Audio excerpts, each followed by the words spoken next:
That is the sound of Low Anthem in the Bing Lounge. It's great to have you all here, Ben and Jeff and Matt and Chauncey. It's really a pleasure. You play a ton of instruments. I can't remember the last time I heard somebody playing a saw, you know, and then there's a pump organ and there's a dulcimer. Can you talk a little bit about what you've got up here on stage? And there's a stand-up bass. I think Matt plays, he bows a banjo. Yeah, there's that's a Stanley 21-inch saw over there from the hardware store. And what's that? It's fine finish. Fine finish. And this is a pump organ, and you got the dulcimer there with the amp, and drums, crotales. Those are some cymbals from classical orchestras use those cymbals for these really high frequencies. And we usually have our own drum kit too, that we actually got here in Portland at this great drum shop called Revival. Those guys are friends of ours. We don't have that kit here either, but yeah, a lot of odd instruments we pick up along the way.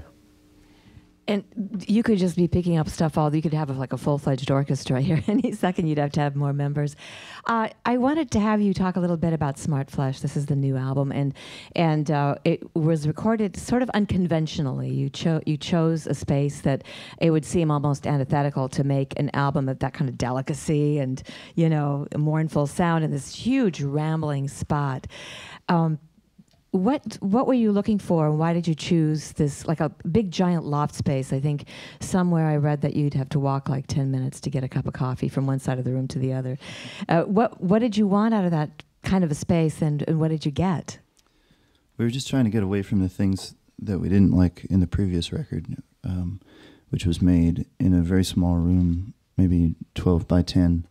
And so all of the space in the record had to be created in post-production with reverbs and Pro Tools effects. And so after hearing that for a few years while we were on tour, and then coming back and thinking we wanted to do another record, that was the main thing that bugged us about the last one. So we wanted to see if we could do the opposite and just get rid of the need for all that stuff to the extent we could. So we chose this enormous room that we could then use the sounds of the room and the instruments traveling through it to get that kind of space into the sound without having to just be listening to digital plugins. So it was really just a way to work with the limited studio that we had and try to get something that sounded more that breathed in a different kind of way. You know, you get so used to hearing those plugins, they just start to drive you crazy after a while. And so now is it like a challenge to get that same breathing space on the road? And now that you created it in this giant cavernous and haunting space, you know? Well, yeah, it is a challenge, but we have a great sound guy who knows what we're doing, and we often choose rooms that let us use a big vaulted ceiling or something like that. Obviously, this isn't that. So sorry about that. But it's been an ongoing process to try to figure out how to do that. So you're on the road now and headed for Bonnaroo here in just a couple of weeks, and in getting introducing yourselves ever more and more. And you got a really nice fan base in the UK. And you've toured with several of my very favorite bands. I just wanted to be that name dropper person for a second. The most wonderful of mournful men, Ray LaMontagne, and Emmylou Harris, who's a treasure, and Iron and Wine recently.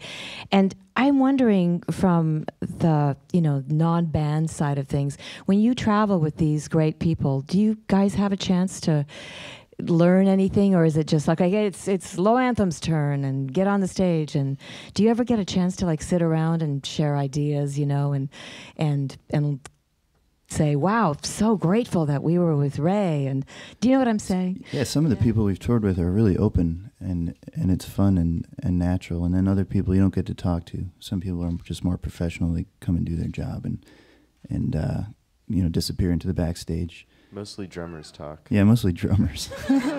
I have actually heard that. They're very open, aren't they? You, drummer. That's great. I'm so happy that we have a chance to get to know your very, very unique sound and this huge array of instruments. It's wonderful to watch, and I hope that a lot of our listeners here at KINK get a chance to see you. And with that, thank you so much, Low Anthem, for being here in the Bing Lounge. All right.